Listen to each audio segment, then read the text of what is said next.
अच्छा, तो हमारा next chapter is reaction kinetics. इसमें आपने बेसिकली रेट ऑफ रिएक्शन पढ़ना है। रिएक्शन की स्पीड जो होती है उसको क्या मतलब होता है उसका, ठीक है। फर्स्ट उसको डिफाइन करेंगे, रेट किस चीज़ को कहते हैं, एंड सेकेंडली फिर आपने इसमें यह देखना है कि जो फैक्टर्स हैं, क्या फैक्टर्स हैं जो रेट ऑफ रिएक्शन को अफेक्ट कर सकते हैं, ठीक है। लेकिन उस सब पे जाने से पहले ना, सबसे पहली बात जो है वो है कि रेट ऑफ रिएक्शन कहते हैं किसको है। तो ए एस रिकॉल से शुरू करते हैं और फिर हम मूव ऑन करेंगे टुवर्ड्स ए टू कॉन्टैक्ट, ठीक है। तो एस में आपने रेट को डिफाइन करना सीखा था कि रेट किस चीज़ को कहते हैं। Rate is an change of any quantity, right, change of any quantity with respect to time, ठीक है।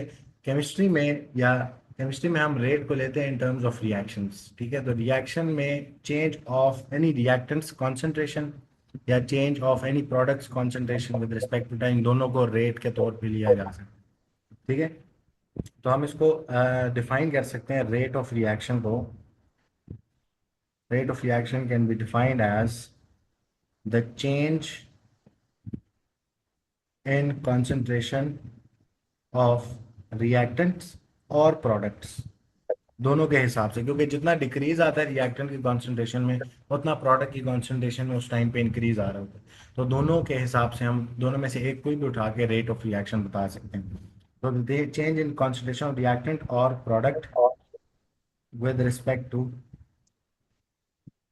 Time is known as rate. तो उसकी अगर हम इक्वेशन बनाएं तो rate would be change in concentration of reactant या product with respect to time, इन दोनों में से कोई एक चीज कंसिडर कर रहे होते हैं उस टाइम, ठीक है। तो this is our rate of reaction. अब रेट जो है, इसको समझने के लिए सबसे पहले जो आपने समझना है ना, एक थ्योरी है, उसको कहते हैं कोलिजन थ्योरी, कि एक रिएक्शन अकर किस तरह करेगा, कब करेगा।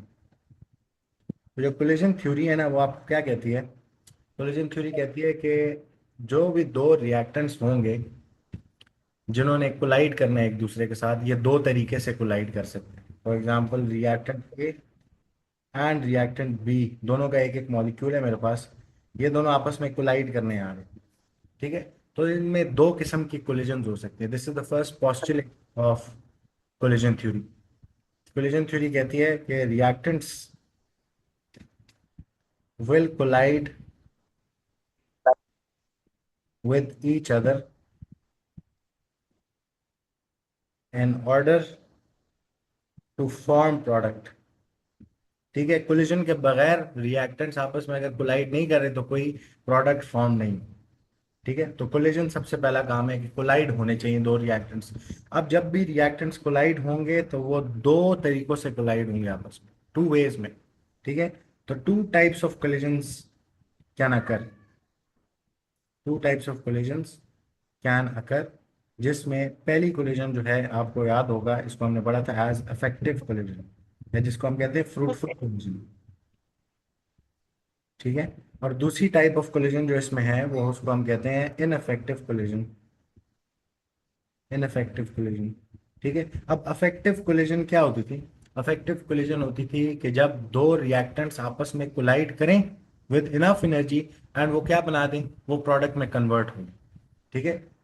तो हम इसको क्या लिख सकते हैं, अफेक्टिव कोलिजन को, when the collision produces product, तो वो एक अफेक्टिव कोलिजन होगी। बट अगर रिएक्टेंट्स आपस में कोलाइड करने के बाद बाउंस बैक करने, इतनी एनर्जी उनके पास हो ही ना कि वो प्रोडक्ट में कन्वर्ट हो सकें, तो उसको, अगर वो प्रोडक्ट नहीं बना रहे कोलिजन के बाद, तो उसको क्या बोलेंगे, इनफेक्टिव कोलिजन बोलेंगे। तो हम इसको कह सकते हैं व्हेन रिएक्टेंट्स या when collision does not make product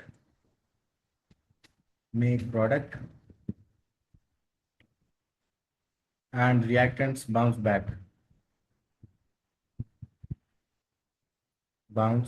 back. तो ऊपरी डायग्राम में अगर जाएं तो अगर ये कोलिजन इधर से रिजल्ट करती है इनटू अ प्रोडक्ट, तो ये कौन सी कोलिजन होगी, इसको क्या बोलेंगे कि ये हमारी इफेक्टिव कोलिजन होगी, ठीक है। बट अगर ये दोनों इधर से टकराने के बाद ये क्या कर जाएं आपस में, कुल प्रोडक्ट ना बनाए और ये बाउंस बैक कर जाए वापस, इनफ एनर्जी ना हो इनके पास प्रोडक्ट बनाने के लिए, तो वो क्या होगी, एक इनफेक्टिव कोलिजन होगी जिसमें वो आपस में कोलाइड होने के बाद बाउंस बैक करें। ठीक है, तो ये दो टाइप्स ऑफ कोलिजन जो हैं वो होती हैं। इसके अलावा आपके पास क्या पॉस्टुलेट है? तो पॉस्टुलेट है कि जब भी रिएक्टेंट्स कोलाइड करेंगे ना, तो उनकी जो ओरिएंटेशन है वो क्या होनी चाहिए? वो भी करेक्ट होनी चाहिए। ठीक है, तो दूसरा पॉस्टुलेट है कि reactants must collide with correct orientation. ठीक है, तो ओरिएंटेशन उनकी करेक्ट होनी चाहिए। इस तरीके से उनको कोलाइड करना है कि प्रोडक्ट बनाया जा सके। गलत ओरिएंटेशन से उनको आपस में कोलाइड नहीं करना चाहिए। ठीक है, तो ये वाली एक और पॉस्टुलेट जो है, ऑल्दो आपके सिलेबस में इतना इंक्लूडेड नहीं है ये, बट स्टिल इसको आप याद रख सकते हैं। ठीक है। अच्छा, अब इसके बाद जो हमारे पास है वो ये है कि अफेक्टिव और इनअफेक्टिव कोलिजन्स का अफेक्ट ऑन रेट क्या होता है। ठीक है, तो उस पे हम जरा आते हैं। तो जो आपके पास रिएक्टेंट्स होते हैं ना किसी भी कंटेनर में, उनका मोशन किस तरह होता है? अगर मॉलिक्यूल्स की बात की जाए, रिएक्टेंट मॉलिक्यूल्स की, वो रैंडमली मूव कर रहे होते हैं इधर उधर। ठीक है, और ड्यूरिंग दिस रैंडम मोशन वो आपस में क्या करेंगे? कोलाइड करेंगे। तो मेरे पास एक कंटेनर है, इसमें मेरे रिएक्टेंट मॉलिक्यूल्स हैं। ठीक है, ढेर सारे मेरे रिएक्टेंट मॉलिक्यूल्स हैं जो कि रैंडम मोशन में। ठीक है, ये रैंडमली इधर मूव कर रहा है, ये रैंडमली इधर मूव कर रहा है, तो all of them are in random motion. During this random motion ये क्या करेंगे? कोलाइड करेंगे एक दूसरे से। अब अगर कोलिजन कैसी हो? अफेक्टिव कोलिजन हो तो वो प्रोडक्ट में कन्वर्ट हो जाएगी। अगर वो इनफेक्टिव कोलिजन हो तो फिर वो प्रोडक्ट में कन्वर्ट नहीं होगी। जितना भी प्रोडक्ट बन रहा होगा पर यूनिट टाइम, अगर वो ज्यादा प्रोडक्ट बन रहा है पर यूनिट टाइम, या ज्यादा रिएक्टेंट्स कन्वर्ट हो रहे हैं प्रोडक्ट में पर यूनिट टाइम, तो हम क्या बोलेंगे कि रिएक्शन का रेट कैसा है? यस, कैसा रेट होगा उस टाइम पे रिएक्शन का? अगर ज्यादा प्रोडक्ट पर यूनिट टाइम बन रहा है, एक सेकंड में ज्यादा प्रोडक्ट बन रहा है, या एक सेकंड में ज्यादा रिएक्टेंट्स खर्च हो रहे हैं, तो उसको कैसा रिएक्शन बोलेंगे? कि उसका रेट कैसा है? फास्ट रेट है। ठीक है, वो जल्दी हो रहा है रिएक्शन। बट अगर ए पर यूनिट टाइम बहुत कम प्रोडक्ट बन रहा हो तो फिर उसको क्या बोलते हैं? कि वो रिएक्शन रेट कैसा है? स्लो है, रिएक्शन स्लोली प्रोडक्ट बना रहे हैं। ठीक है, तो हम उसको इधर पॉइंट्स में लिख सकते हैं कि the reactants in a container are moving randomly, are moving randomly. ठीक है, and due to this random motion,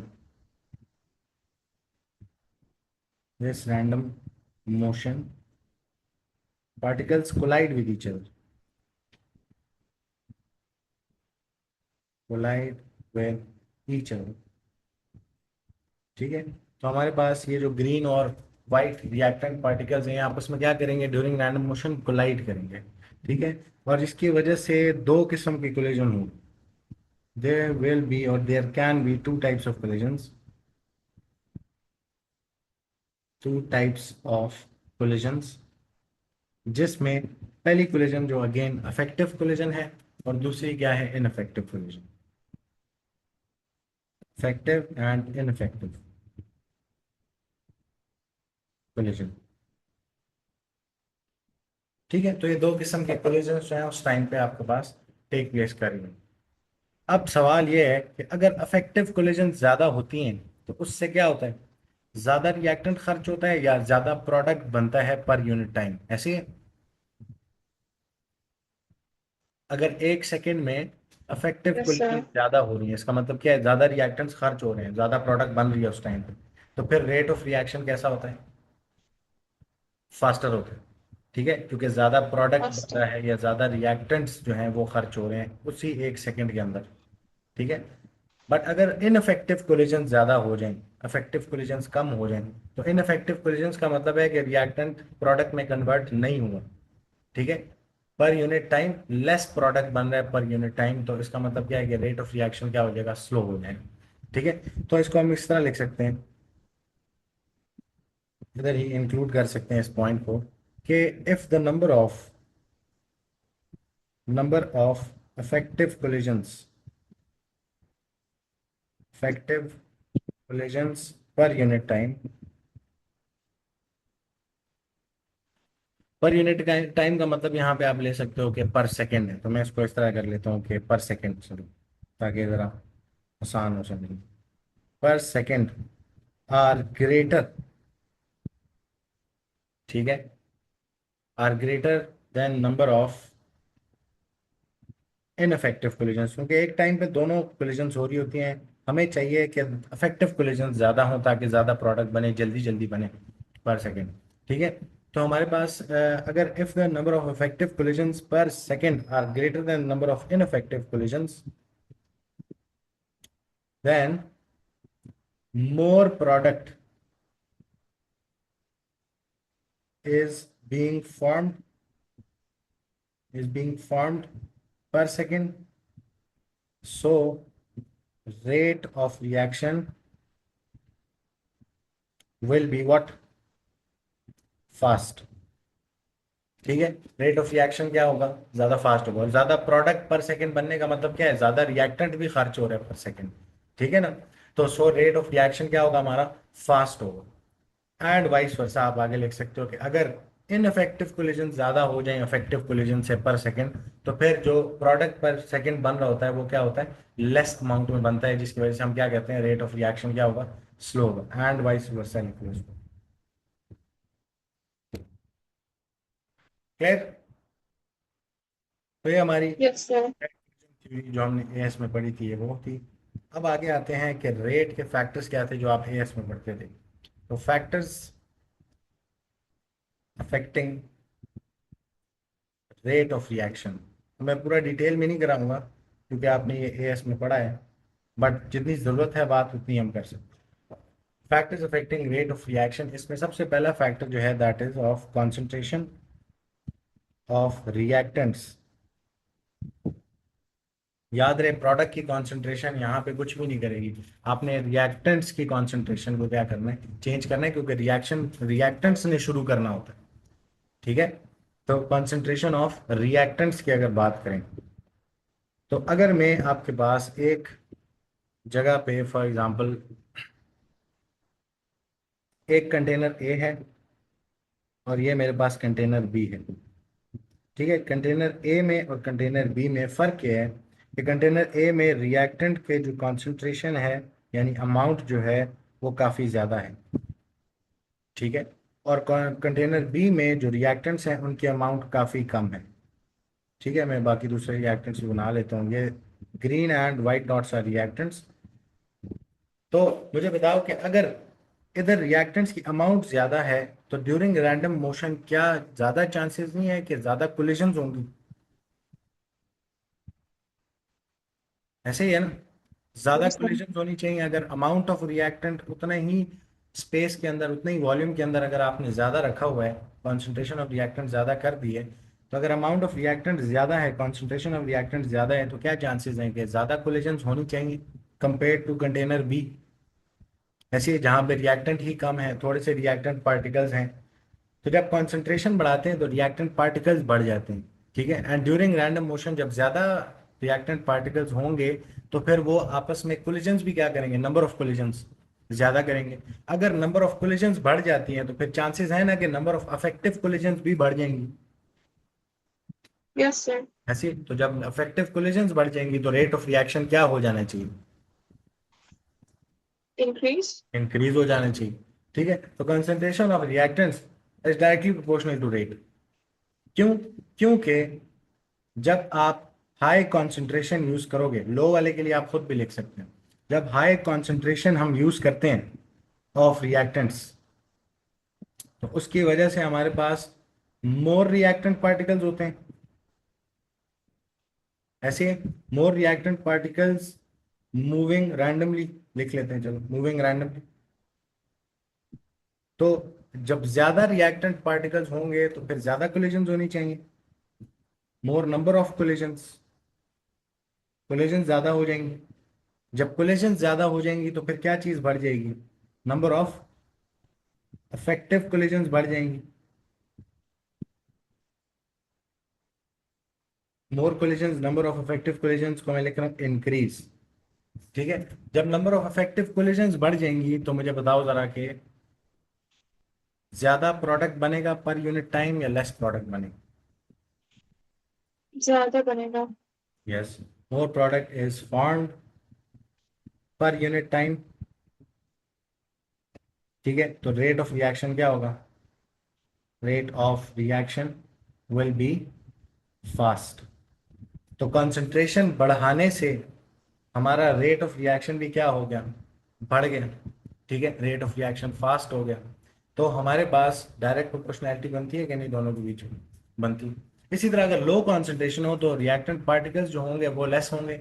less reactant particles means less collisions. Less collisions mean के less affective collisions. Less affective collisions का मतलब है कि less product is found per unit time. Rate of reaction क्या हो जाएगा? Slow हो जाएगा। ठीक है, तो आप लो कॉन्सेंट्रेशन के लिए खुद भी आप देख सकते हो। तो कॉन्सेंट्रेशन में तो ये बात है कि जो नंबर ऑफ पार्टिकल्स होते हैं वो बढ़ जाते हैं, जिसकी वजह से कोलिजन्स बढ़ जाती हैं। अफेक्टिव कोलिजन बढ़ेंगी, ज्यादा प्रोडक्ट बनेगा, रेट ऑफ रिएक्शन फास्ट हो जाएगा। लेकिन दूसरा फैक्टर ऑफ रेट जो आपने पढ़ा था ए एस में, that is of temperature. Temperature जिस पे आप रिएक्शन कराना चाह रहे हो, ठीक है, या टेम्परेचर ऑफ रिएक्टेंट पार्टिकल्स। अब टेम्परेचर का लेना देना सीधा सीधा किसके साथ है? Kinetic energy of reactant particles के साथ। ठीक है, आपने याद रखना है टेम्परेचर और kinetic energy are directly proportional to each other. ठीक है, तो अब जरा इसको देखते हैं कि एक जगह पे आपने एक कंटेनर में टेम्परेचर रखा हुआ है 25 डिग्री सेल्सियस यानी रूम टेम्परेचर, और एक कंटेनर में आपने उतना ही कंटेनर, सेम आइडेंटिकल कंटेनर, उसमें 100 डिग्री सेल्सियस टेम्परेचर रखा हुआ है। अब हम कॉन्सेंट्रेशन ऑफ रिएक्टेंट सेम रखेंगे क्योंकि हम टेम्परेचर को स्टडी करना चाह रहे हैं। ठीक है, तो इधर आपके पास जो कॉन्सेंट्रेशन ऑफ रिएक्टेंट्स है और जो इधर आपके पास कंसंट्रेशन ऑफ रिएक्टेंट्स है वो दोनों में सेम है। ठीक है, तो concentration of reactants is same in both, but एक में टेम्परेचर ज्यादा है, एक में टेम्परेचर कम है। मुझे आप बताना जरा, टेम्परेचर बढ़ाने से इन रिएक्टेंट पार्टिकल्स के पास और एनर्जी आ जाएगी? ये उस एनर्जी यस। को absorb करेंगे ना, हीट एनर्जी दोगे तो टेम्परेचर बढ़ेगा।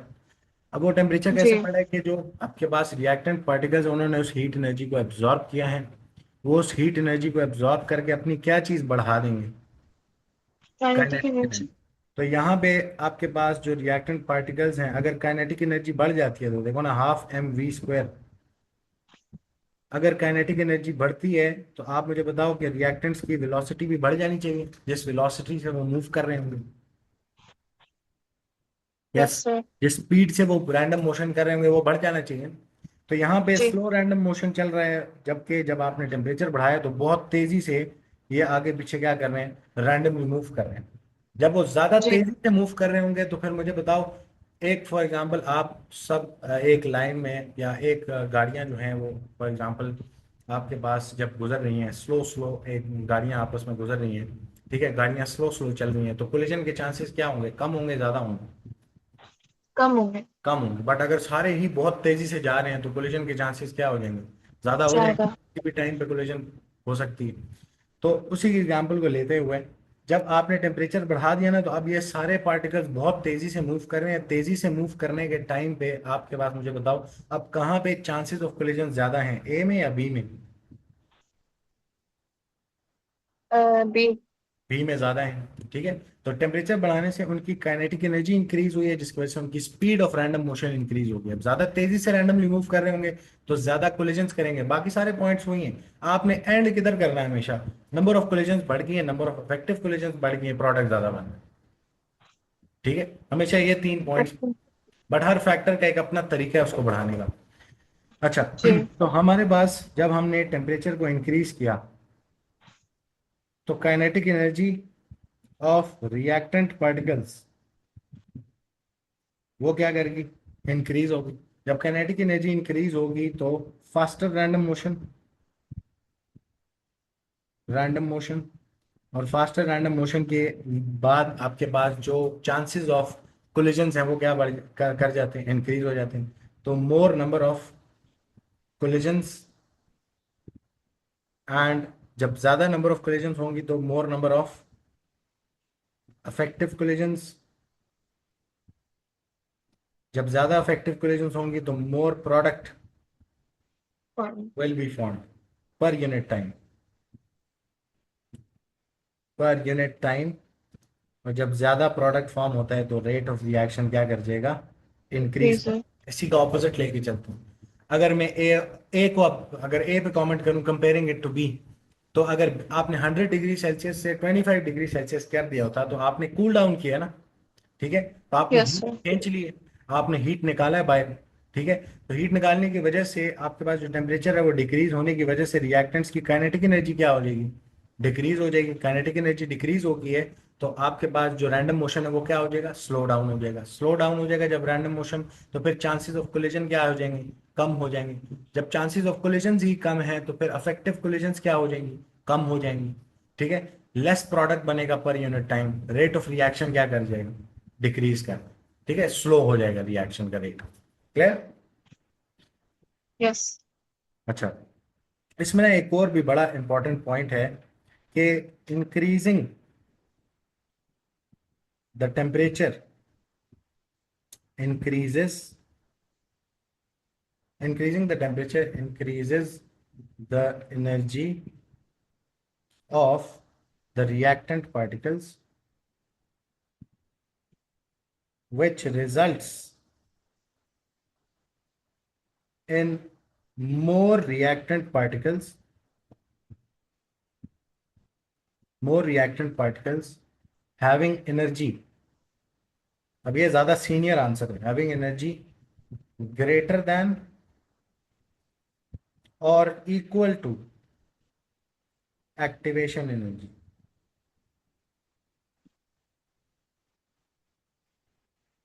So more reactants convert into product. So more reactants convert into product and rate of reaction increases। ठीक है, इसको मैं एक्सप्लेन करूंगा जब मैं एनर्जी प्रोफाइल डायग्राम बनाऊंगा, जिस टाइम पे मैं डिस्कस करूंगा कैटलिस्ट वाले इफेक्ट।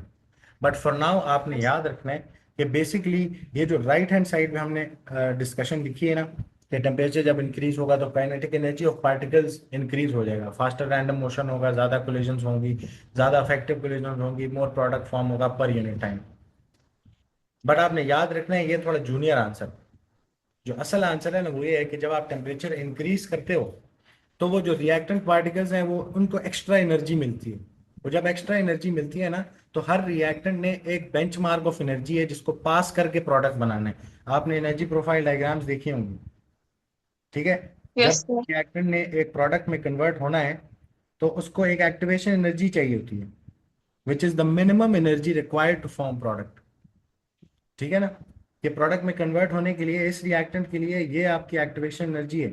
जब तक ये अपनी एनर्जी इधर वाई एक्सिस से यहाँ पे नहीं पहुंचा देता इस पॉइंट पे, तब तक ये प्रोडक्ट में कन्वर्ट नहीं हो पाएगा, ठीक है। तो जिन रिएक्टेंट्स के पास एनर्जी इसके इक्वल हो, इतनी एनर्जी हो या इससे ज्यादा एनर्जी हो, तो वो क्या कर सकते हैं, वो प्रोडक्ट में जा सकते हैं। सारे नहीं जा सकते, कुछ रिएक्टेंट्स होते हैं जिनके पास बहुत कम एनर्जी होती है।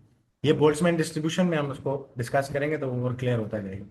बट अभी के लिए थोड़ा सीनियर आंसर ये बनेगा कि जब रिएक्टेंट्स को आप हीट करेंगे तो यही रिएक्टेंट्स की जो आपके पास अभी इतनी एनर्जी थी, ठीक है, जब हीट अप करेंगे तो इनकी काइनेटिक एनर्जी बढ़ गई, यानी इनकी अपनी एनर्जी बढ़ गई, तो वो रिएक्टेंट्स यहाँ मिल रहे होंगे आपको, ठीक है।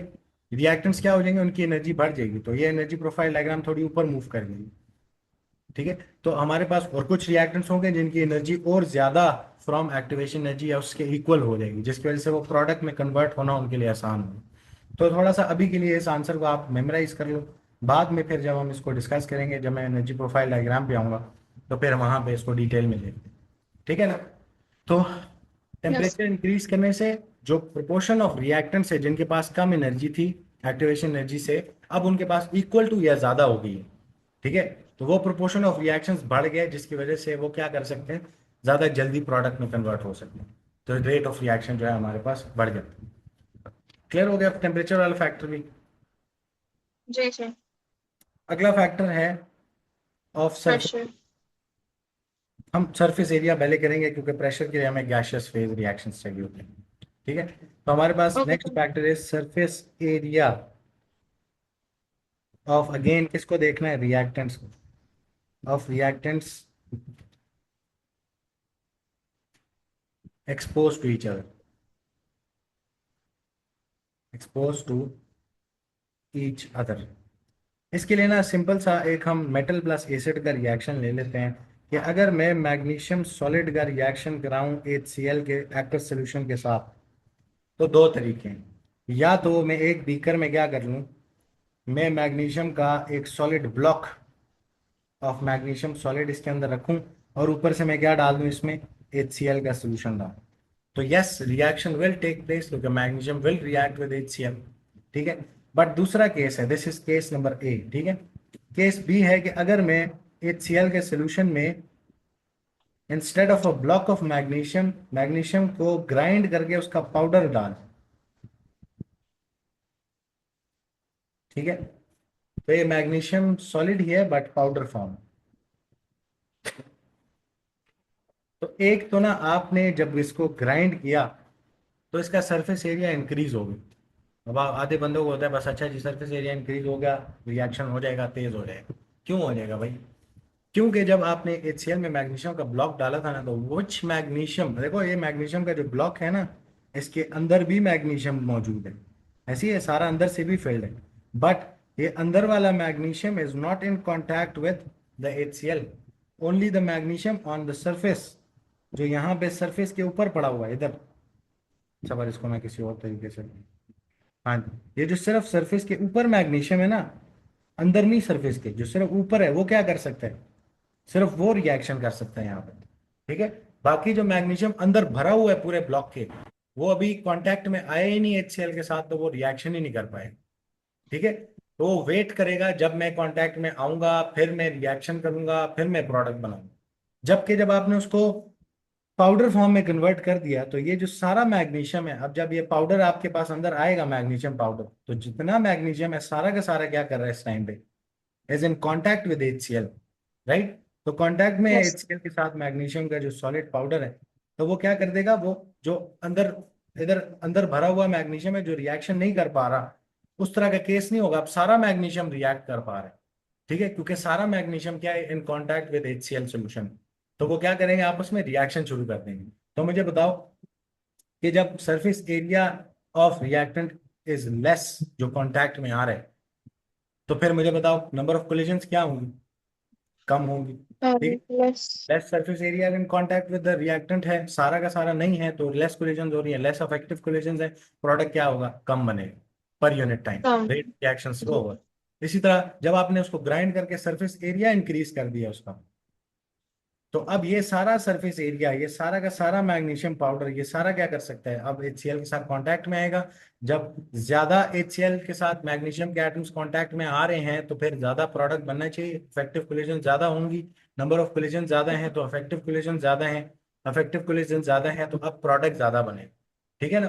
तो बेसिकली सरफेस एरिया वाली बात यह है कि जब आप कोई सॉलिड ब्लॉक यूज करते हैं ना, तो जो कॉन्टेक्ट में है सरफेस एरिया मैग्नीशियम का, वो सिर्फ ये आउटसाइड लेयर है, जब तक ये खत्म नहीं हो जाती रिएक्शन करने के बाद, तब तक ये इनसाइड वाली लेयर्स जो हैं वो आपस में, वो HCl के साथ कांटेक्ट में नहीं है, वो रिएक्शन नहीं कर पाएंगे। आप बात समझ गए?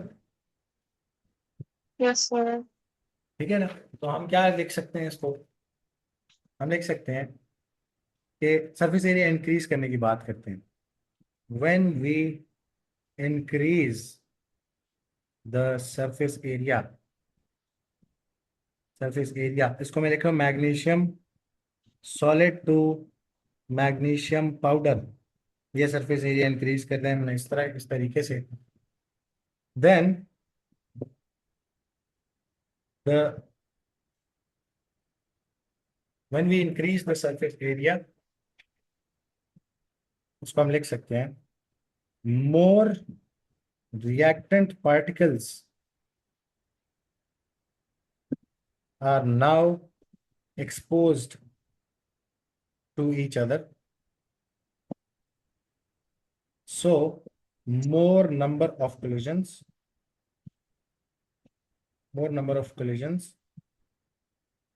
which result in more number of effective collisions so more product is formed per unit time, rate of reaction increases. ठीक हो गया, ये वाला भी आपके पास क्लियर है। Yes, sir.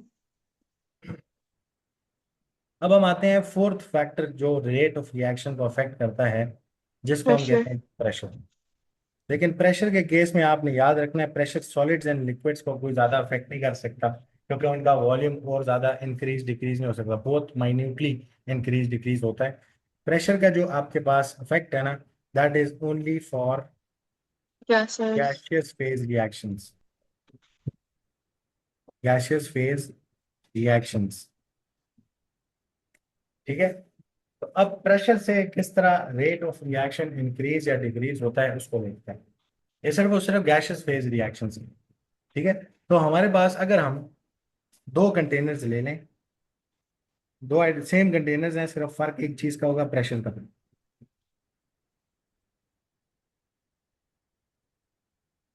ठीक है, इसमें भी रिएक्टेंट्स जितने थे उतने ही हैं। ठीक है, ये रिएक्टेंट्स हैं, and as you know gases जो हैं पूरे कंटेनर का वॉल्यूम जो है उसको ऑक्यूपाई करते हैं। तो अभी इस टाइम पे कंटेनर का वॉल्यूम जो है हमारे पास इस कंटेनर में, that is for example 1 dm3। ठीक है, उस 1 dm3 को गैसेस रिएक्टेंट्स ने सारे को ऑक्यूपाई किया होगा। बट जो दूसरा वाला रिएक्शन है उसमें भी यही रिएक्टेंट्स हैं, बट जो प्रेशर है ना उसको आपने क्या कर दिया, 1 dm3 से कम कर दिया, सॉरी इंक्रीज कर दिया, प्रेशर बढ़ा दिया आपने, उसको आपने कर दिया इधर वॉल्यूम मैंने लिखा है, प्रेशर नहीं लिखा, सॉरी। इधर जो हमारे पास प्रेशर है for example that is 1 atm, and जो आपके पास यहाँ पे आप प्रेशर अप्लाई कर रहे हो दैट इज 2 atm। अब मुझे बताओ, सेम कंटेनर था, जब आप पिस्टन नीचे पुश करोगे, जब आप पिस्टन नीचे पुश करोगे तो जो वॉल्यूम ऑक्यूपाइड पहले था वो कितना था, ये सारा It वॉल्यूम was था जो इन्होंने ऑक्यूपाई किया okay. हुआ था रिएक्टेंट्स ने, ऐसी है। बट जब आपने प्रेशर बढ़ाया तो प्रेशर बढ़ाने की वजह से, पिस्टन नीचे आने की वजह से अब जो वॉल्यूम ऑक्यूपाइड होगा वो कम हो जाएगा। जी. यस, अब less space is available for reactants, तो यही रिएक्टेंट पार्टिकल्स जब लेस स्पेस अवेलेबल होगी तो एक दूसरे के ज्यादा करीब आ गए कि नहीं हम, जी सर. एक दूसरे के ज्यादा करीब आ गए। ठीक है, तो जब एक दूसरे के ज्यादा करीब आ गए तो अब मुझे बताओ, नंबर ऑफ कोलिजन इनके बीच में बढ़ जानी चाहिए कि नहीं बढ़ जानी चाहिए, बननी चाहिए. बढ़ जानी चाहिए। ठीक है, तो नंबर ऑफ कोलिजन बढ़ेंगी तो फिर यहाँ पे नंबर ऑफ इफेक्टिव कोलिजन भी क्या होंगी, ज्यादा होंगी, प्रोडक्ट क्या बनेगा, ज्यादा बनेगा पर यूनिट। ज्यादा. ठीक है, रेट ऑफ रिएक्शन इंक्रीज करेगा। तो मैं इधर लिख सकता हूँ कि when we increase pressure, when we increase pressure, the volume volume increase. available for the reactants decreases, due to which the reactants will come closer to each other। और जब वो एक दूसरे के करीब आ जाएंगे, more number of collisions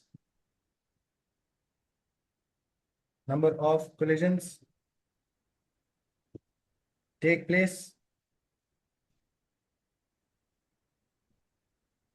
place, due to which more number of effective collisions,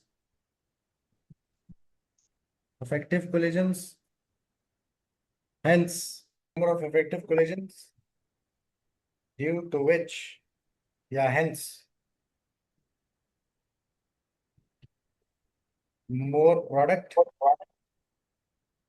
is formed per unit time,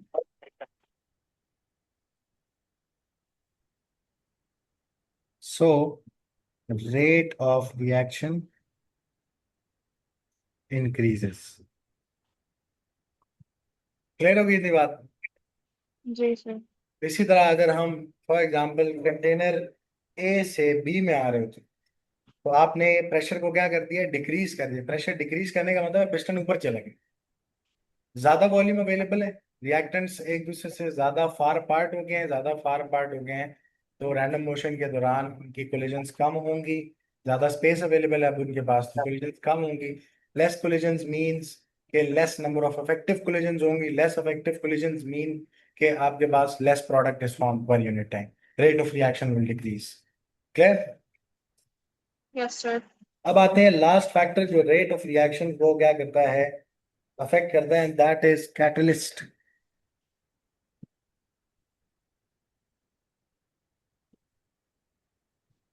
catalyst, ठीक है। तो कैटलिस्ट को स्टडी करने से पहले ना पता होना चाहिए कैटलिस्ट क्या होता है। कैटलिस्ट क्या होता है? Substance, Which does not get used up in the reaction, but it speeds up the reaction by lowering the activation energy. हाँ, a substance which increases the rate of reaction,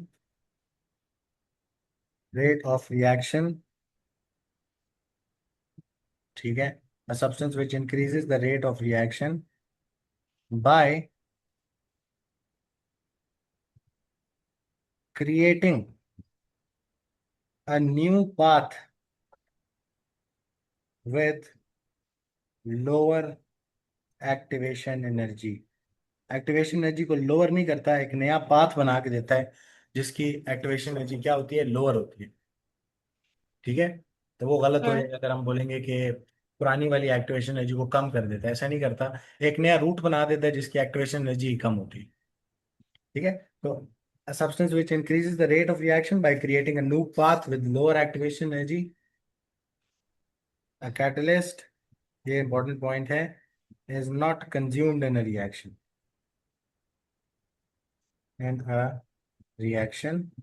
ठीक है। तो इसका मतलब है जितनी अमाउंट कैटलिस्ट की आपने इनिशियली डाली थी, वही अमाउंट आपको at the end of reaction वापस मिल जाती है। अगर कंज्यूम हो भी रहा है ना, तो at the end of reaction regenerate हो जाता है कैटलिस्ट, जितना डालता है जी। उतना वापस मिल जाता है।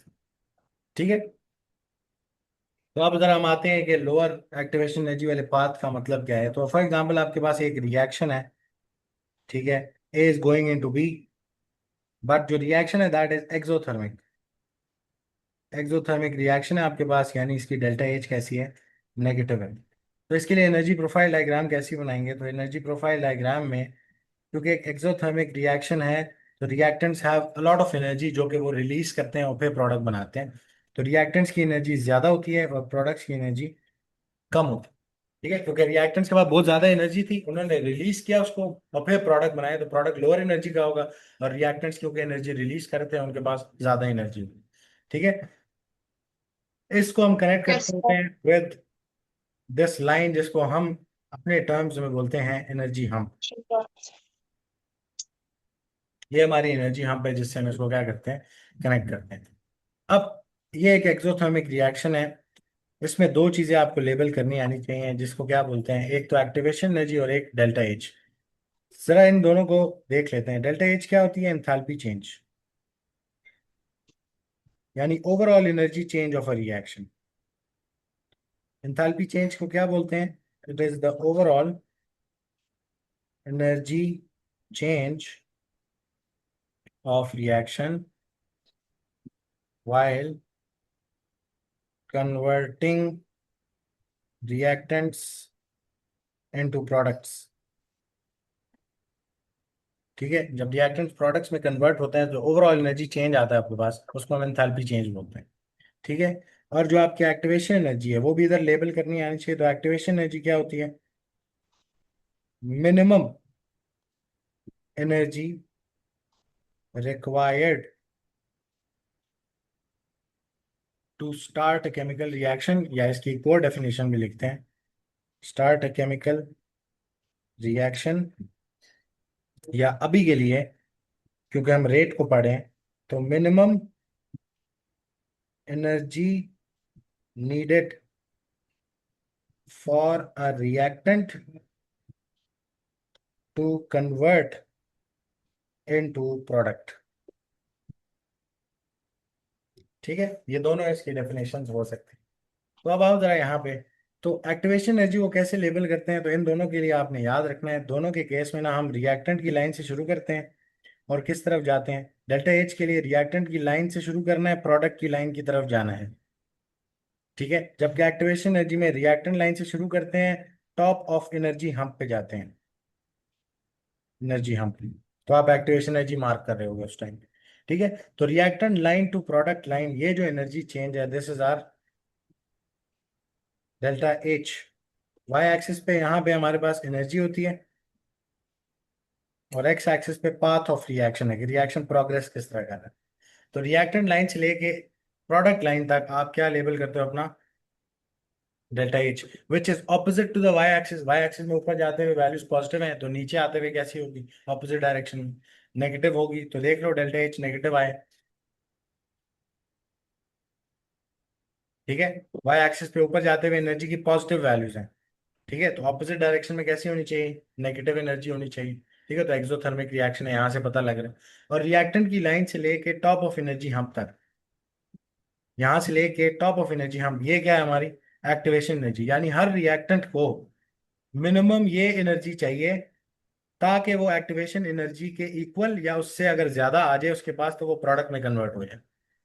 ठीक है, तो उसके बाद उसका प्रोडक्ट का बड़ा देखो ना, नीचे स्लाइड डाउन करेगा, सीधा प्रोडक्ट बनाएगा। तो इधर तक उसको चढ़ना पड़ेगा ऊपर तक, इतनी एनर्जी उसके पास होनी चाहिए, जो एक्टिवेशन एनर्जी है, ये वाली एनर्जी उसके पास होनी चाहिए in order to convert into product, हर रिएक्टेंट के पास जो कि प्रोडक्ट में कन्वर्ट होने के लिए आया है। इतनी बात क्लियर। जी। अच्छा, तो अब क्या होता है कि जब आप एक कैटलिस्ट यूज करते हैं तो वो क्या काम करेगा। कैटलिस्ट का काम ये है कि फॉर एग्जांपल आपके पास ये बंदा है यहाँ पे। ठीक है, ये बंदा है, इनिशियली इसके पास जो रूट था ना, वो ये अवेलेबल था कि भाई इधर से पहले ऊपर चढ़ के जाओ और फिर सामने आप जो है अपना रास्ता कंटिन्यू कर सकते हैं। ठीक है, तो जो इनिशियली एक्टिवेशन एनर्जी इसको चाहिए थी इसको पार करने के लिए, वो इतनी थी। This was the first route जो उसके पास अवेलेबल था। ठीक है, ये क्या कर सकता है, इस पहाड़ को चढ़ के ही दूसरी साइड पे जा सकता है, जहां पे कह लो इसका घर है। ठीक है, इसने घर जाना है और इसके पास रास्ता इनिशियली क्या है, पहाड़ को चढ़ के जाना है। ज्यादा एनर्जी रिक्वायर कर रहा है, पहाड़ को चढ़ना पड़ेगा, बड़ा मुश्किल काम है। ठीक है ना। बट क्या होता है कि गवर्नमेंट आती है, और गवर्नमेंट क्या करती है, यहाँ से इसको एक टनल बना के दे देती है कि भाई आप अब इधर से भी जा सकते हैं। ठीक है, तो एक टनल बना के दे देती है कि भाई आप अब इधर से भी चल के जा सकते हैं। तो ये हमारे पास दूसरा रूट आ गया। तो गवर्नमेंट जो है उसने एक ऑल्टरनेट रूट बना के दिया जो कि ज्यादा एनर्जी रिक्वायर नहीं कर रहा बस। ठीक है ना, उसके लिए उसको अब ज्यादा एनर्जी नहीं चाहिए, वो टनल में एंटर होगा, दूसरी साइड से निकल जाएगा। ऑल्दो एनर्जी लगेगी चलने में, उसकी एनर्जी लग रही है, बट कंपैरेटिवली प्रीवियस रूट से अब उसके पास कैसा है, एक ज्यादा आसान रूट आ गया। कैटलिस्ट का काम भी यही है कि भाई इधर एक्टिवेशन एनर्जी जो थी वो काफी ज्यादा थी, जब आप कैटलिस्ट यूज करते हैं तो यही एक्टिवेशन एनर्जी, जो कैटलिस्ट है ना, वो एक नया पाथ बना के देगा इसको, जो इस तरह का होगा रिएक्टेंट टू प्रोडक्ट का, जिसकी एक्टिवेशन एनर्जी क्या है अब, कम है। तो ये विद कैटलिस्ट है। जब आपने कैटलिस्ट यूज किया तो अब एक्टिवेशन एनर्जी क्या होगी, लोअर होगी है। कैसे लोअर हुए, कि उसके उसने एक और पाथ बना के दिया कि भाई पहले रिएक्टेंट्स इधर से गुजर रहे थे, ऐसे जाना पड़ा था उनको ऊपर की तरफ, ज्यादा एनर्जी रिक्वायर कर रहे थे टू कन्वर्ट इनटू प्रोडक्ट। अब वो क्या कर सकते हैं, वो इस छोटे पाथ से जा सकते हैं जिधर ज्यादा एक्टिवेशन एनर्जी उनको नहीं चाहिए। ठीक है, तो ये कैटलिस्ट का काम था, यहाँ उसने एक यस। अल्टरनेट रूट क्रिएट करके दिया है जिसकी लोअर एक्टिवेशन एनर्जी है। कैटलिस्ट ने एक्टिवेशन एनर्जी को लोअर नहीं किया। ठीक है, ये catalyst activation energy without catalyst जो है उसको देख लो, वो अभी तक उधर की उधर ही है। वो भी एक रूट है अब अवेलेबल रिएक्टेंट्स के पास। बट जो विद कैटलिस्ट है उसने क्या किया, एक नया रूट बना के दिया है, जिससे वो अब क्या कर सकते हैं, रिएक्टेंट्स प्रोडक्ट में कन्वर्ट हो सकते हैं, और उस रूट की एनर्जी रिक्वायर्ड जो है वो भी कम।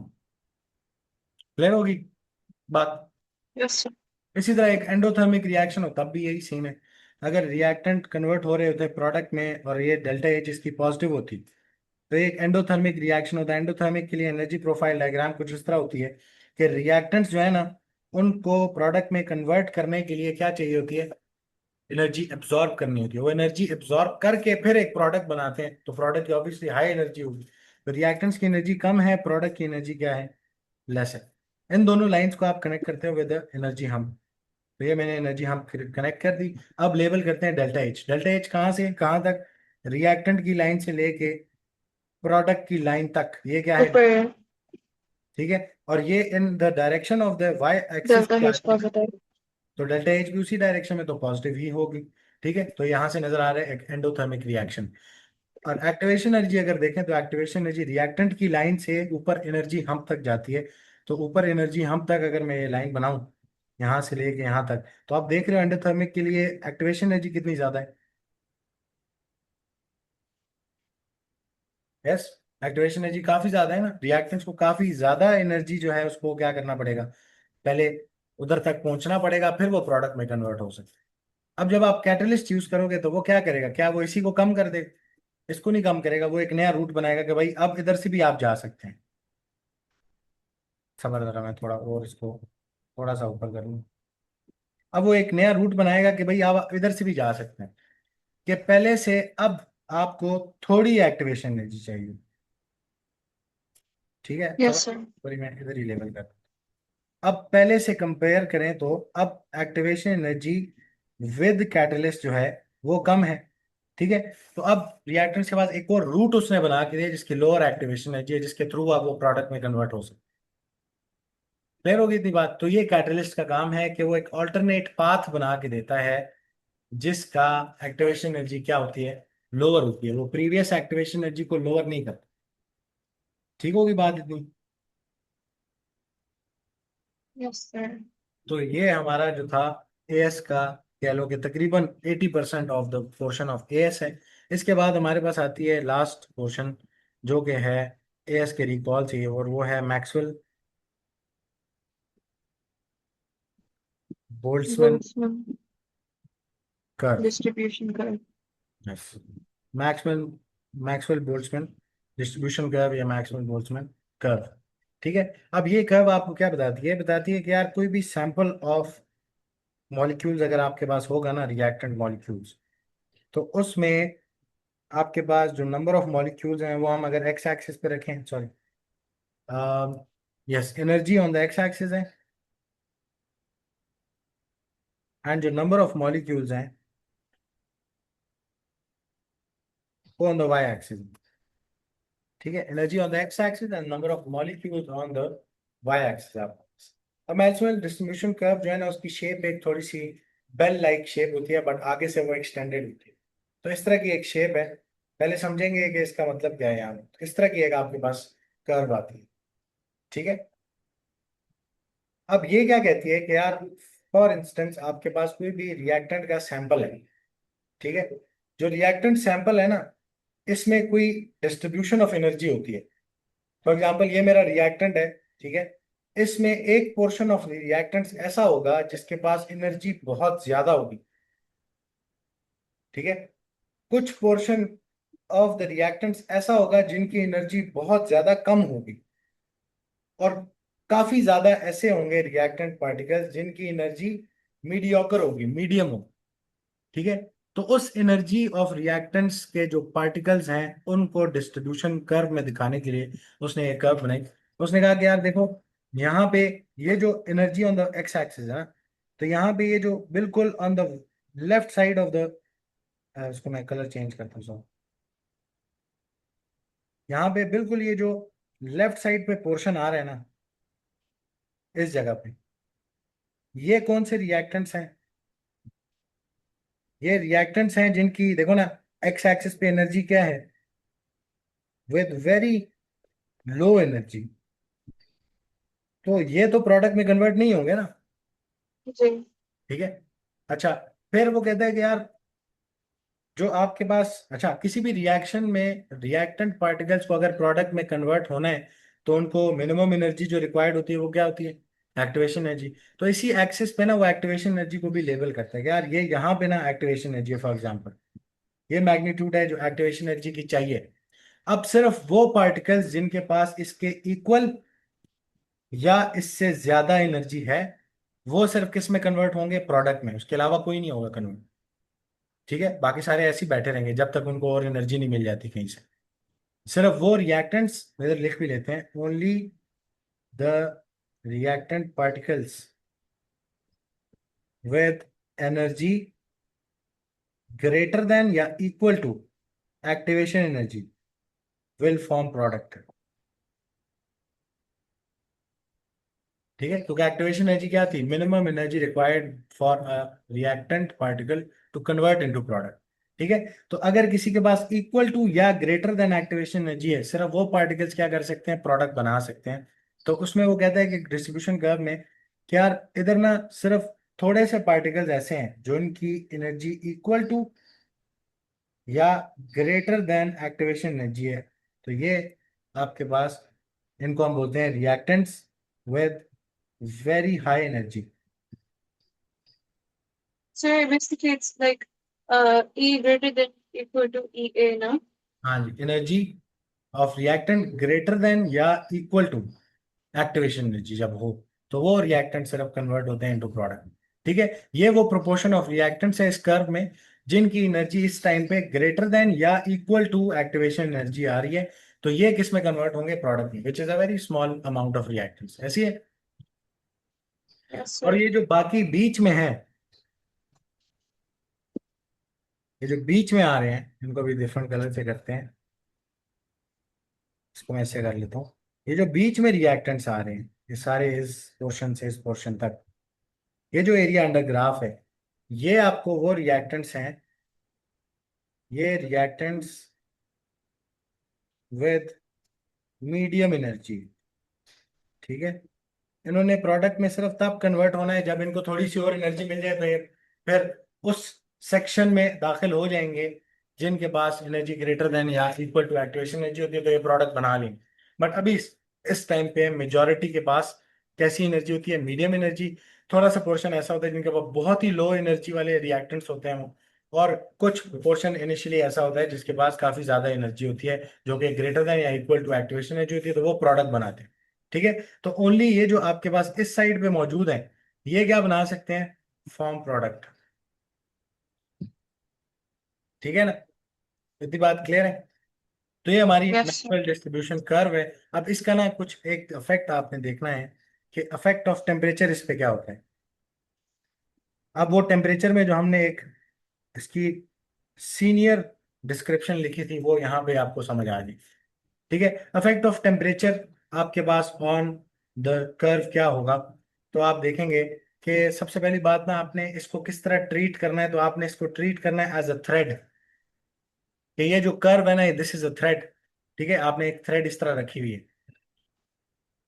ठीक है, आपने इसको इमेजिन करना है कि एक थ्रेड है जिसके दो एंड्स अभी आपने पकड़े हुए हैं और वो इस पोजीशन में है। ठीक है, जब आप टेम्परेचर इंक्रीज करोगे तो इस कर्व को क्या होना चाहिए, तो पहले जरा नॉर्मल वाली कर्व बनाते हैं, विदाउट इंक्रीजिंग टेम्परेचर ये कर्व थी।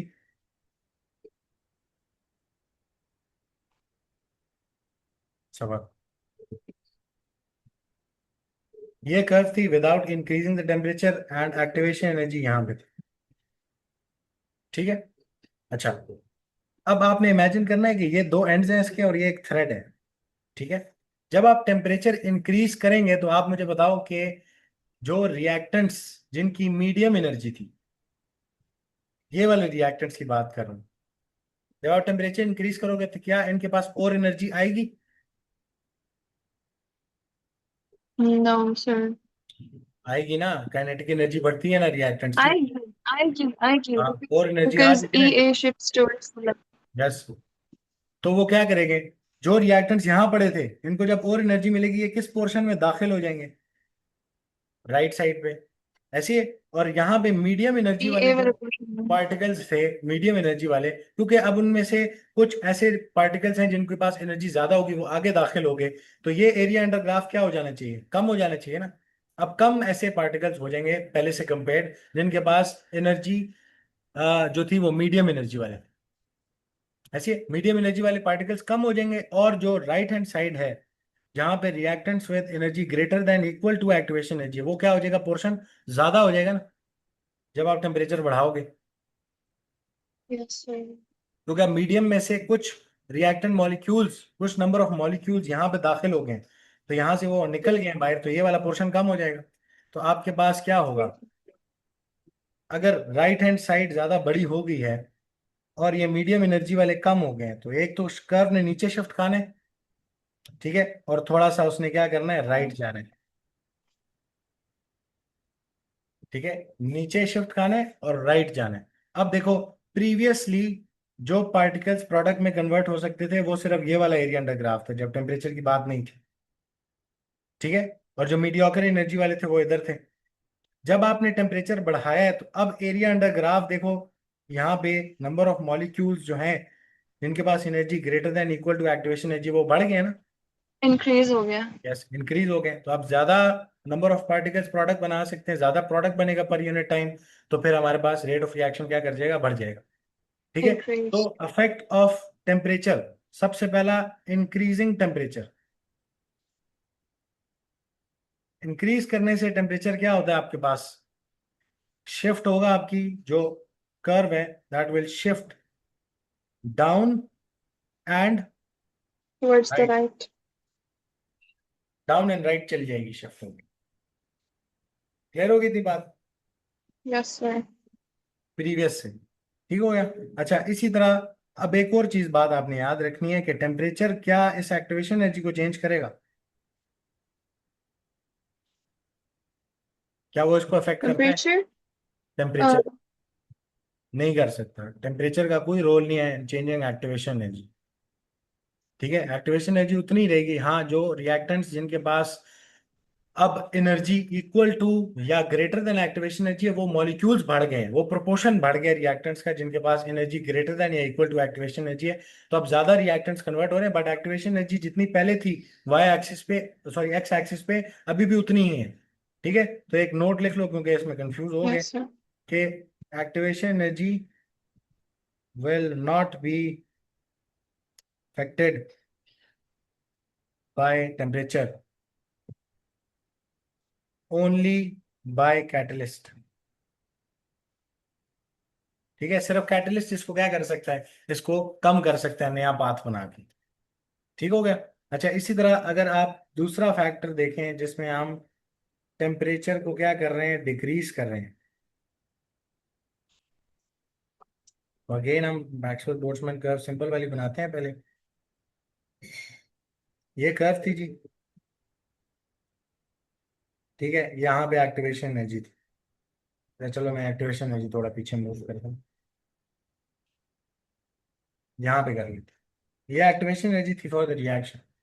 अब जब आप टेम्परेचर डिक्रीज करते हो ना, यार सबर के कर्व मैं चेंज करूँ, ये थोड़ा सा फर्क नजर आना चाहिए।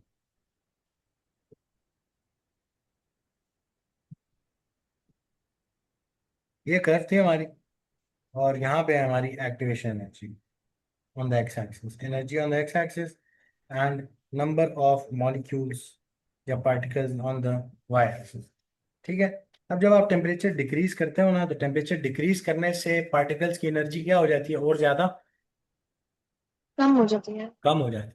कम हो जाने की वजह से जो आपके पास मिडल वाले एनर्जी वाले थे उनमें से कुछ वेरी लो एनर्जी पे दाखिल होना शुरू हो जाएंगे, जी। ऐसे। ठीक है, और जो आपके पास वेरी हाई एनर्जी वाले थे जिनकी एक्टिवेशन एनर्जी इक्वल टू या ग्रेटर देन एक्टिवेशन एनर्जी थी, उसमें से भी रिएक्टेंट सबके इसमें दाखिल होना शुरू हो जाएंगे मीडियम एनर्जी में। ठीक है ना, क्योंकि आप उनकी यस एनर्जी सर। कम कर रहे हो, तो जो बिल्कुल इक्वल टू एक्टिवेशन एनर्जी थे वो वाले किधर मूव हो जाएंगे, लेस देन एक्टिवेशन एनर्जी। ऐसी है, तो तो द कर्व को ईगल अब लाइन। किधर जाना चाहिए, कर्व मूव करेगी बैकवर्ड्स, एंड ये वाले पोर्शंस क्या कर जाएंगे, इंक्रीज हो जाएंगे ना इनके एरिया अंडर ग्राफ्स, क्योंकि इसमें और नंबर ऑफ मॉलिक्यूल्स आ गए हैं। सर वही कह रही थी कि तो ई ए लाइन जो है राइट साइड पे हो जाएगी ना। ये लाइन को क्या होगा, ये लाइन कुछ भी नहीं होगा, ये लाइन टेम्परेचर चेंज अच्छा। कर, ये लाइन उधर की उधर ही रहेगी। ओके। एक्टिवेशन एनर्जी को सिर्फ तब चेंज हो सकता है जब तक आप कैटलिस्ट डालेंगे, ओके सर। टेम्परेचर उसको नहीं चेंज करेगा, टेम्परेचर जो रिएक्टेंट्स हैं उनकी एनर्जी को चेंज कर रहे हैं। ठीक है ना, तो आपने जी। जब टेम्परेचर को डिक्रीज किया, रिएक्टेंट्स की एनर्जी अब क्या हो गई है, कम हो गई, तो जो नंबर ऑफ मॉलिक्यूल्स यहाँ पे थे वो और कम हो गए। ठीक है, अब एरिया अंडर ग्राफ यहाँ पे क्या आ रहे हैं, और कम आ रहे हैं। और जो मीडियम एनर्जी वाले रिएक्टेंट्स हैं वो ज्यादा हो जाएंगे, और जो लोअर एनर्जी वाले हैं वो भी ज्यादा हो जाएंगे।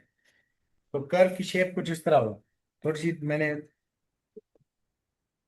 तो इस थ्रेड को आपने पुल करना है किस तरफ, बैकवर्ड डायरेक्शन। ठीक है, तो ग्राफ किधर जाएगा, अप एंड बैकवर्ड। ठीक है, तो अब देखो ना जरा area under graph, low energy वाले जो पहले इतने से थे, अब वो भी ज्यादा नहीं हो गए, क्योंकि एनर्जी जी। डिक्रीज हुई है, ज्यादा लो एनर्जी वाले आ रहे हैं। मीडियम एनर्जी वाले जो पहले इतने से थे, व्हाइट वाले एरिया अंडर ग्राफ, अब वो ग्रीन वाले के एरिया अंडर ग्राफ देखो काफी ज्यादा मीडियम एनर्जी में। और जो energy greater than equal to activation energy थी पहले व्हाइट ग्राफ के इतने ज्यादा थे, अब और भी कम हो गया। अब सिर्फ ग्रीन ग्राफ के नीचे देखो area under yes graph sir. से भी कम हो गया। ठीक है, तो हमारे पास जब टेम्परेचर डिक्रीज करते हैं तो फिर इस तरीके से रिएक्टेंट्स की एनर्जी क्या हो जाती है, चेंज हो जाती है। अब जरा आते हैं उस बात पे डिस्कशन पे कि टेम्परेचर इंक्रीज करने से हमने उसको उस तरह क्यों डिस्कस किया था जो हमने प्रीवियसली किया, कि टेम्परेचर जो फैक्टर है उसमें आपने इसको इस तरह कैसे डिस्कस करना है। तो हमने कहा था जब टेम्परेचर इंक्रीज करते हैं ना तो एनर्जी ऑफ रिएक्टेंट पार्टिकल्स जो है वो क्या कर जाती है, इंक्रीज कर टेम्परेचर जाती डिक्रीज है। करने ऐसी है, से। तो अब ज्यादा प्रोपोर्शन ऑफ रिएक्टेंट पार्टिकल्स ऐसे होते हैं जिनके पास energy greater than equal to activation energy आ जाती है। ठीक है, यस तो सर। ये बोल्ट्जमैन कर्व भी तो यही बता रही है ना कि जब आपने टेम्परेचर इंक्रीज किया तो टेम्परेचर इंक्रीज करने से जो प्रोपोर्शन ऑफ रिएक्टेंट्स के मॉलिक्यूल्स थे जिनके पास energy greater than equal to activation energy है वो अब क्या हो गया, पहले से ज्यादा हो गया। ठीक है ना, इधर मैं लिख लेता हूँ ये टेम्परेचर इंक्रीज वाली है और ये at room temperature for example 25 degree Celsius. ठीक है, और मैं इसको अज्यूम कर लेता हूँ ये मैंने 50 पे कराई, जो जी। रेड कर। ठीक है, तो अब जो प्रोपोर्शन है एरिया अंडर ग्राफ है वो बढ़ गया ना रिएक्टेंट्स का, उनके पास ज्यादा एनर्जी यस सर। आ गई है than equal to activation energy या ज्यादा एनर्जी देन एक्टिवेशन, तो वो अब ज्यादा रिएक्टेंट्स पार्टिकल्स जो है वो प्रोडक्ट में कन्वर्ट हो रहे हैं। ठीक है, इस वजह से हमने इसको इस तरह डिस्कस किया था। क्लियर होगी थी बात। तो ये यस हमारा सर। पूरा एएस का जो रिकॉल था ये सारा उसमें इंक्लूडेड है। ठीक है, इसके अलावा एएस में एक और चीज है और वो है जी इफेक्ट ऑफ कैटलिस्ट जो on the Boltzmann distribution curve होगा। वो क्या इफेक्ट है कि कैटलिस्ट से शेप ऑफ कर्व नहीं डिस्टर्ब होती क्योंकि रिएक्टेंट्स की एनर्जी वगैरह कुछ भी चेंज नहीं होती। ठीक है, तो शेप ऑफ कर्व सेम रहती है, बट पहले एक्टिवेशन एनर्जी जो थी विदाउट कैटलिस्ट वो इतनी थी, विदाउट कैटलिस्ट वो इतनी एनर्जी थी। जब आप कैटलिस्ट डालते हैं तो कैटलिस्ट क्या कर देगा, एक्टिवेशन एनर्जी को कम कर देगा जी। With catalyst. तो वाई एक्स एक्सिस पे देखो जरा, राइट साइड पे जाते हुए एनर्जी बढ़ी थी ना, तो प्रीवियस एक्टिवेशन एनर्जी काफी ज्यादा आगे है और जब कैटलिस्ट डाला तो एक्टिवेशन एनर्जी कम होगी। ये सारा काम करने की वजह से पहले जो रिएक्टेंट्स थे विदाउट कैटलिस्ट जो एक्टिवेशन एनर्जी थी उसके हिसाब से ये रिएक्टेंट्स थे जो प्रोडक्ट में कन्वर्ट हो सकते हैं, बट जब आपने कैटलिस्ट डाल दिया, अब एरिया अंडर ग्राफ देखो, ये सारे वो रिएक्टेंट्स हैं जो कैटलिस्ट के आने से अब प्रोडक्ट में कन्वर्ट हो सकते हैं, तो पोर्शन बढ़ गया ना उन रिएक्टेंट्स का। Yes sir. ठीक है, तो कैटलिस्ट सिर्फ एक्टिवेशन एनर्जी को छेड़ेगा, शेप ऑफ द कर्व को नहीं डिस्टर्ब करेगा, जबकि टेम्परेचर जो है वो एक्टिवेशन एनर्जी को नहीं कुछ कह सकता। वो क्या करता है, वो प्रोपोर्शंस ऑफ रिएक्टेंट्स जिनकी एनर्जीज थी उनको डिस्टर्ब करता है। ठीक है, जब टेम्परेचर इंक्रीज करोगे तो उनको हायर एनर्जी की तरफ पुश करेगा, जब टेम्परेचर डिक्रीज करोगे उनको लोअर एनर्जी की तरफ पुश करेगा। क्लियर होगी थी बात। जी सर। फॉर एग्जाम्पल ये 25 डिग्री सेल्सियस पे और ग्रीन ग्राफ जो आपका है उसको हम कह लेते हैं वो जी 10 डिग्री सेल्सियस। ठीक है, लोअर टेम्परेचर, तो लोअर टेम्परेचर से ग्राफ किधर जाए उसको आपको पता होना चाहिए। क्लियर, ये सारा हमारा एएस का रिकॉल था जो कि A2 में अगेन इंक्लूडेड है, ये आपसे पूछेंगे ये बातें भी। बट A2 में अब ज्यादा काम जो है वो है जी रिलेटेड टू कैलकुलेशंस, और वो फिर हम इंशाल्लाह नेक्स्ट क्लास में उधर से ही स्टार्ट लेंगे। रेट इसका आपने जरा रिवीजन वगैरह कर लेनी है। अच्छा A2 में हमने क्या करना है, अब हमने एक ही फैक्टर उठाना है, बाकी सारों को तो हमें एक्सप्लेन करना आना चाहिए, बट ये जो कॉन्सेंट्रेशन वाला फैक्टर है ना, ये वाला, इसको हमने बहुत डिटेल में अब देखना है। जी। इससे रिलेटेड जो कैलकुलेशंस हैं वो सारी हमने देखनी है, और किस तरीके से कंसंट्रेशन का चेंज जो है वो किस किस तरीके से रेट ऑफ रिएक्शन को चेंज कर सकते हैं। कुछ रिएक्टेंट्स ऐसे होते हैं जिनकी कंसंट्रेशन जितनी मर्जी बढ़ा दो जितनी मर्जी डिक्रीज कर दो उससे रेट ऑफ रिएक्शन को अफेक्ट ही नहीं होता। कुछ ऐसे होते हैं जिनकी जितनी आपने कंसंट्रेशन बढ़ा दी उतना ही रेट ऑफ रिएक्शन बढ़ जाएगा, यानी डायरेक्टली प्रोपोर्शनल होते हैं रेट और उस रिएक्टेंट की कॉन्सेंट्रेशन। कुछ रिएक्टेंट्स ऐसे होते हैं जिनकी जितनी कॉन्सेंट्रेशन बढ़ाओगे ना उसका square times rate of reaction बढ़ जाए। Yes sir. ठीक है। तो इसको हम बोलते हैं first order, second order, third order, zero order, first order and second order reaction. तो ऑर्डर ऑफ रिएक्शन समझने, फिर उसके बाद रेट इक्वेशन किस तरह बनाते हैं जब ऑर्डर ऑफ रिएक्शंस पता लग जाते हैं हर रिएक्टेंट की। जब रेट इक्वेशन बन गई है तो फिर उसके बाद हम आएंगे आगे के कैलकुलेशन, टेबल से किस तरह निकालना है उसको, उसके अलावा ग्राफ से किस तरह बनानी है, उसके अलावा जब एक्सपेरिमेंटल डाटा टेबल में दिया उसको किस तरह बनाना है, मैकेनिज्म दिया हो तो उससे किस तरह बनाना है। ये सारी बातें जो रह गई हैं इसमें। Yes, ठीक है, sir. अभी तक ये एएस का हमारा सारा रिकॉल था। आई होप सारा समझ आ गया होगा और रिवाइज भी हो गया होगा। ये सारा एएस का जो हमारा रेट का चैप्टर, ठीक हो गया। जी.